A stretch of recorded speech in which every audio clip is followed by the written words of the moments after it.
दोस्तों, एक और नया दिन और मैं बलजीत परमार हाजिर हूँ एक नई कहानी, एक नया किस्सा लेकर।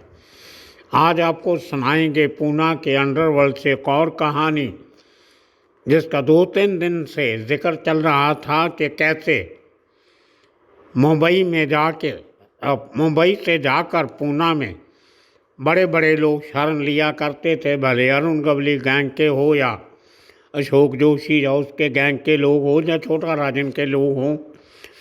दाऊद के लोगों का भी बहुत बड़ा अड्डा रहा है नासिक और पूना में शरण लेने का, पनाह लेने का।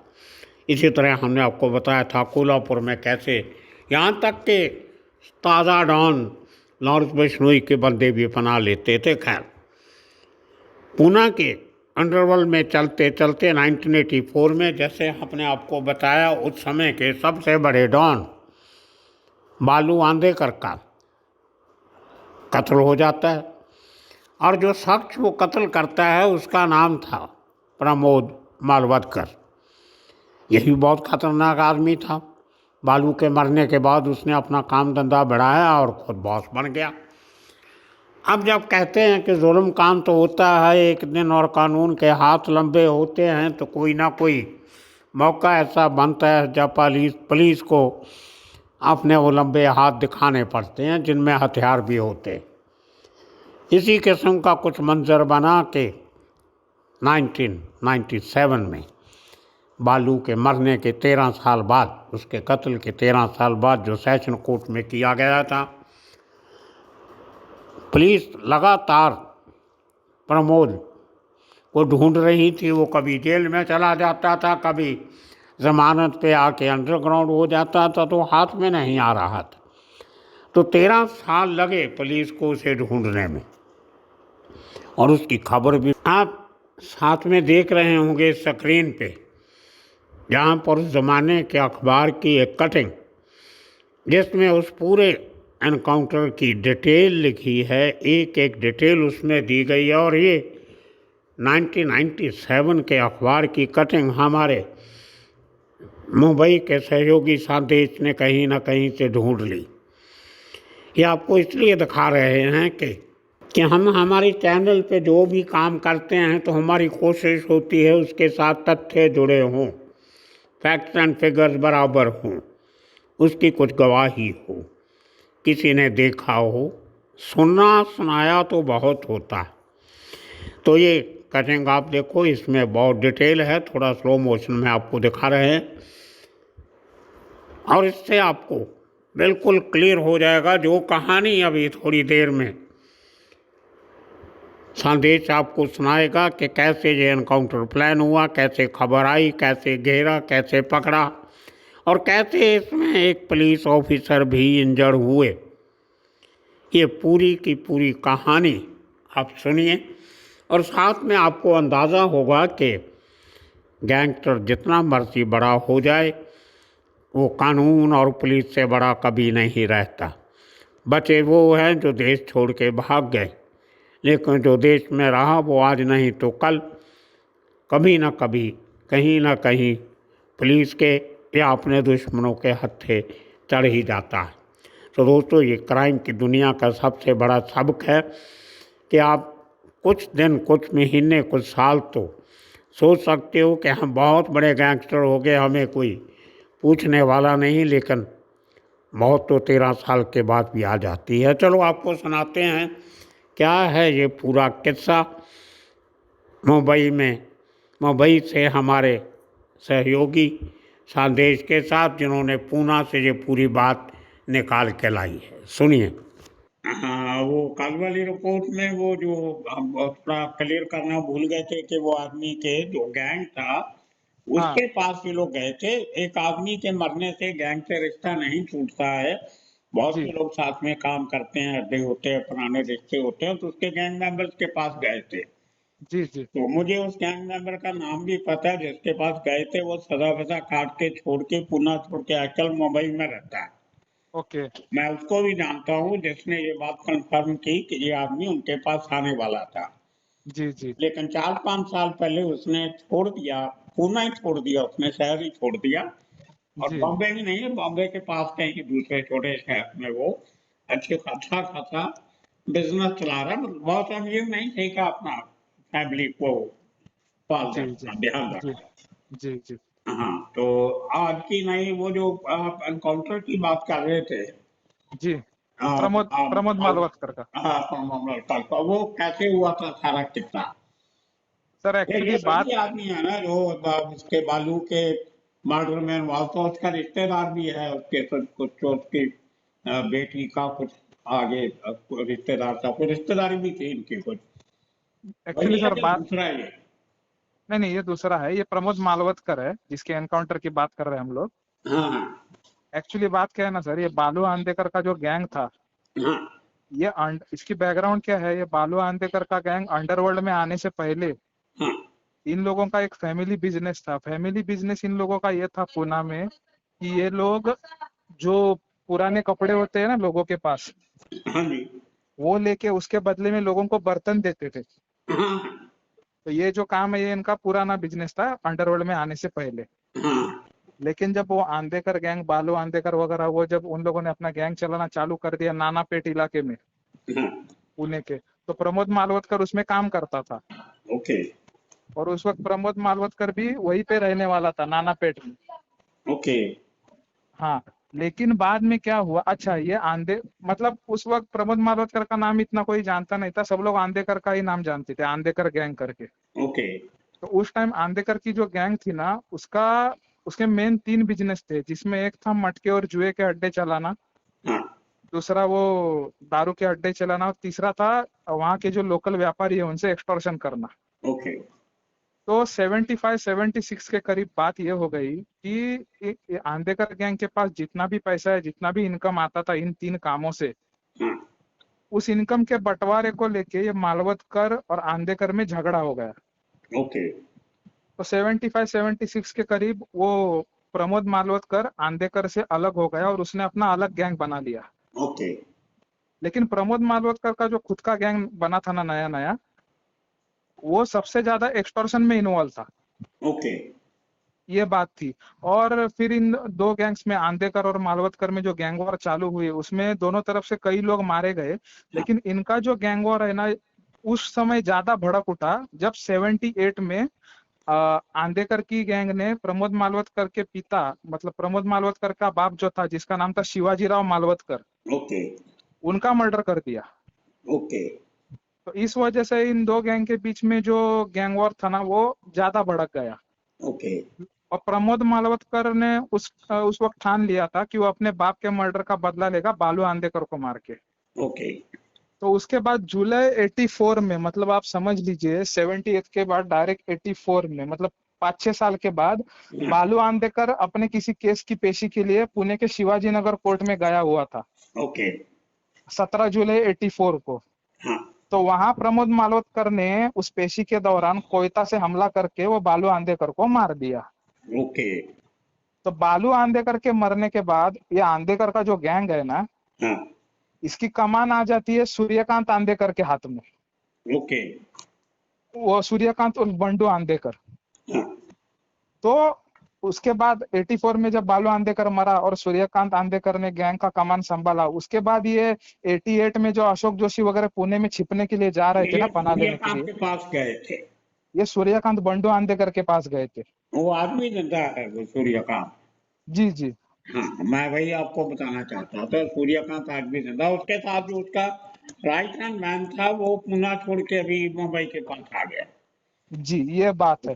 तो बालू आंदेकर के मरने के बाद ये प्रमोद मालवतकर के गैंग की जो एक्सटॉर्शन एक्टिविटीज थी ना, हाँ, वो काफी हद तक बढ़ गई थी पूना के अंदर। ओके, और तब तक क्या हुआ था सर, 95 96 तक पूना में पूना पुलिस की तरफ से अलग अलग गैंग के 8 लोग एनकाउंटर में मारे गए थे, ओके, जिसमें 3 लोग गवली गैंग के थे। वो वही जो जिनका हमने 2-4 दिन पहले जिक्र किया था। जी जी, वो किरण वालावलकर, रवि करंजेकर, ये सब। हाँ, हाँ, उसके बाद क्या हुआ, ईयर 96 में ना प्रमोद मालवतकर ने एक बहुत बड़ा एक्सटॉर्शन किया था। ओके, और उस टाइम उसकी जो रिहाइश थी प्रमोद मालवतकर की, मतलब वो रहने के लिए कस्बा पेट में रहता था ईयर 96 में। हाँ, हाँ, तो पुलिस को उस एक्सटॉर्शन केस में वो वांटेड था। तो तकरीबन 1 साल तक पुलिस उसको ढूंढ रही थी। फिर जाके ईयर 1997 में चतुश्रृंगी पुलिस स्टेशन है पूना में, वो चतुश्रृंगी पुलिस स्टेशन में सब इंस्पेक्टर थे, सब इंस्पेक्टर ये अपने क्या नाम है इनका, बापू कुतवल। ओके। हाँ, तो वो जो बापू कुतवल थे ना, उनके इन्फॉर्मर ने फोन पे उनको ये जानकारी दी कि प्रमोद मालवतकर जो है वो पूना मुंबई हाईवे से इसके अपना पंढरपुर की तरफ जाने वाला है। ओके। एक्चुअली मालवतकर का जो गैंग था ना, वो पुणे से लेके पुणे, पंढरपुर, पिंपरी चिंचवड़, सोलापुर बॉर्डर तक एक्सटॉर्शन का रैकेट उसका फैला हुआ था। ओके। तो उसकी दहशत पंढरपुर तक भी थी। हाँ। तो ये अपना चतुश्रृंगी पुलिस स्टेशन के इंस्पेक्टर बापू कुतवल को इन्फॉर्मेशन मिली कि 19 नवंबर 97 को वो उस रास्ते से जाएगा, पूना मुंबई रास्ते से, और जो कालेवाड़ी इलाका है पुणे का, हाँ। जिसको कालेवाड़ी फाटा बोलते हैं, ओके। वहां से होकर गुजरेगा। ओके। तो उनको ये जानकारी उस दिन शाम को मिली थी और रात को वो निकलने वाला था उस रास्ते से। तो इंस्पेक्टर बापू कुतवल ने उस टाइम इंस्पेक्टर राम जादव भी थे उनके साथ, ओके। और इन दोनों के साथ पूना की लोकल क्राइम ब्रांच के इंस्पेक्टर थे रघुनाथ जादव। हाँ। तो ये 3 ऑफिसर और बाकी कांस्टेबल, इन लोगों ने वो कालेवाड़ी फाटा के पास रात को ट्रैप लगा लिया। ओके। और इनके पास इंफॉर्मेशन थी कि प्रमोद मालवतकर जो आने वाला है हाँ। वो स्कूटर से आएगा। ओके। हाँ, मतलब कोई बड़ी गाड़ी लेके नहीं आएगा। स्कूटर का जो नंबर है ना, अच्छा। वो तो कहीं और MH, इसलिए नहीं के पहचाना जाएगा, जब कुछ होगा तो सिंपल सा बन के निकलने के चक्कर में था। जी जी। ओके। तो वो जो जिस स्कूटर से ट्रैवल करने वाला था कालेवाड़ी फाटा से होके, उस स्कूटर का नंबर भी पुलिस के पास था। उस स्कूटर का नंबर था MH12U612। ओके। तो इन लोगों ने कालेवाड़ी फाटा के पास, पुलिस वालों ने ट्रैप वगैरह वहां पे लगा लिया, और उस दिए हुए टाइम पे यहाँ से आता हुआ दिख गया पुलिस को। ओके। तो इसको भनक लगी कि यहाँ पे पुलिस का ट्रैप है। हाँ। तो इससे पहले कि पुलिस वाले इसको रोकते या पकड़ते, इसने क्या किया, वो रोड के किनारे अपना बाइक खड़ा करके गिरा दिया और रोड से नीचे उतर के खेतों की तरफ वो भागने लगा। ओके। तो कुछ 100-150 मीटर तक वो भागा होगा। उसके बाद उस खेतों में ना एक खाली गोदाम था। गोदाम क्या है, मतलब जहाँ पे गेहूं चावल अनाज वगैरह स्टोर करके रखते हैं ना, हाँ। वैसा एक गोदाम था। उस गोदाम के अंदर जाके छुप गया। ओ। तो पुलिस के जितने लोग वहां पे थे उन्होंने उस गोदाम को घेर लिया। तो इसने अंदर से फायर ओपन किया। हाँ। तो फायर ओपन करने के बाद उनमें जो इंस्पेक्टर राम जादव थे, हाँ। वो प्रमोद मालवतकर की गोली से जख्मी हो गए। ओ। तो उसके बाद पुलिस ने बड़े लेवल पे फायर करके उसको एनकाउंटर में वहां पे मार दिया। हाँ। हाँ, ये 1997 में हुआ था। उसके बाद इसके एनकाउंटर हो जाने के बाद इंस्पेक्टर राम जादव को 2001 में प्रेसिडेंट मेडल भी दिया गया। हेलो। हाँ जी। हाँ सर, तो उस गोदाम के अंदर जब प्रमोद मालवतकर पुलिस की गोली से मारा गया ना, हाँ। उसके बाद पुलिस वालों ने प्रमोद मालवतकर की डेड बॉडी वहां से उठा ली, हाँ। और जो इंस्पेक्टर राम जादव प्रमोद मालवतकर की गोली से जख्मी हुए थे, हाँ। उनको भी हॉस्पिटलाइज किया गया। ओके। और बाद में 2001 में इंस्पेक्टर राम जादव को प्रेसिडेंट मेडल भी दिया गया। Very good. और इंस्पेक्टर राम जादव साहब जो है ना, उन्होंने आगे भी पुणे में 2-3 बड़े एनकाउंटर किए। हाँ। हाँ, उसके भी रिसर्च चल रही है हमारी। तो इंस्पेक्टर राम जादव साहब को आज तक 3 बार प्रेसिडेंट मेडल मिला हुआ है। हाँ, अभी सर वो रिटायर हो गए। मुझे मालूम है जब रिटायर हुए तो पुणे के लोगों ने, पुलिस वालों ने, कमिश्नर ने बहुत बड़ा फंक्शन करके उनको अलविदा कहा था। जी सही बात है, क्योंकि उनका जो इमेज है ना वो बहुत क्लियर है। उनके ऊपर कोई सर्विस में कोई दाग नहीं है, कोई कंप्लेंट नहीं है, कोई कंट्रोवर्सी नहीं है। हाँ। ये बात है। वो ACP रिटायर हुए थे पूना में। हाँ। हाँ। ये बात है। तो ये 97 का एनकाउंटर था प्रमोद मालवतकर का। हाँ, चलो इससे दो चीजें बात चल गई कि वो जो पिछले एपिसोड में एक दो कमेंट आए थे कि वो 84 में हो गया था, लेकिन जी उसके बाद उसके बेटे सूर्यकांत ने बहुत बड़ा गैंग चलाया पूना में। जी जी। ये लोग भूल जाते हैं। नानापेट में उसका गैंग बहुत एक्टिव हाँ था। हाँ, सूर्यकांत पे मैंने पूरा 3-4 एपिसोड बनाए थे, उसमें पूरा डिटेल दिया। सो दोस्तों, सुना आपने पूना के अंडरवर्ल्ड को लेकर एक और किस्सा कहानी, और आने वाले दिनों में इसी तरह हम बहुत दूसरे शहरों से भी आपको इसी तरह अंडरवर्ल्ड से जुड़े किस्से कहानियाँ सुनाते रहेंगे। बहुत से लोग पूछ रहे थे कि आप साथ में किसी न किसी को आजकल क्यों रखते हो। दोस्तों, एक समय होता है जब आपका समय जो होता है वो बहुत कम होता है। मैं नहीं चाहता कि मेरे कहीं जाने के बाद ये चैनल जो है, जो मेरा इतना एक्सपीरियंस था, वो मैं बांटना चाहता था इन्फॉर्मेशन आपके साथ, और रिपोर्टिंग का तजर्बा कुछ खास मेहनती ईमानदार यंगस्टर्स के साथ, उनमें से संदेश एक है। इसी तरह और 3-4 लड़के हैं जो बहुत मेहनत कर रहे हैं। मैं उनको प्रोत्साहित करना चाहता हूँ, एनकरेज करना चाहता हूँ कि आप भी अगर थोड़ी मेहनत करोगे तो हमारे जैसे पुराने लोगों से कुछ सीखोगे तो आप भी अच्छा काम कर सकते हो। अब सारी उम्र हमें तो बैठे रहना नहीं है, आगे आगे समय के साथ नए लोगों को आना है, खाली जगह को भरना है। इसी लड़ी में हमने बड़ौदा से हमारे एक सहयोगी, उनको चुना है। एक एपिसोड बनाया था, एक कल बनाएंगे उनके साथ भी, उनसे बातचीत करेंगे, आपको सुनाएंगे। इसी तरह हमारे पंजाबी चैनल में भी हमारे साथ कनाडा से, अमेरिका से, ऑस्ट्रेलिया से लोग जुड़े हुए हैं जिनके साथ हम बात करते हैं और पंजाबी चैनल में सुनाते हैं। इसी तरह एक लड़का अहमदाबाद से, गोवा से जुड़े हैं हमारे साथ, जो बहुत सी खबरें देते हैं अपने अपने इलाके की। उनके साथ भी आपकी आहिस्ता आहिस्ता बातचीत कराएंगे। एक टीम अच्छी खड़ी हो जाती है तो एक संस्था चलती रहती है। तो हमारी जो पूरी कोशिश है संस्था को जारी रखने की है। एक जो जर्नलिज्म में स्कूल ऑफ थॉट होता है, मेहनत ईमानदारी से काम करना और अपनी बात को लोगों तक पहुंचाना, ईमानदारी से, बिना किसी लालच से, बिना किसी डर से। तो ये एक परंपरा हम कायम करना चाहते हैं। नॉर्मली जो जर्नलिस्ट होते हैं वो अपना गुण, अपना हुनर किसी को देते नहीं, तो बच्चों को सिखाना, समझाना, ट्रेन करना पड़ता है। तो इसलिए ये अच्छी बात है कि यंग जनरेशन सामने आ रही है और अच्छा काम कर रही है। तो कल आपको लेके चलेंगे बड़ौदा, बहुत अच्छी कहानी है। आज आप संदेश की बात आपने सुनी, आइंदा भी सुनते रहोगे तो आने वाले दिनों में इसी तरह आपके साथ हाजिर होते रहेंगे, मुखातिब होते रहेंगे। तब तक के लिए आप सबका बहुत बहुत शुक्रिया, धन्यवाद।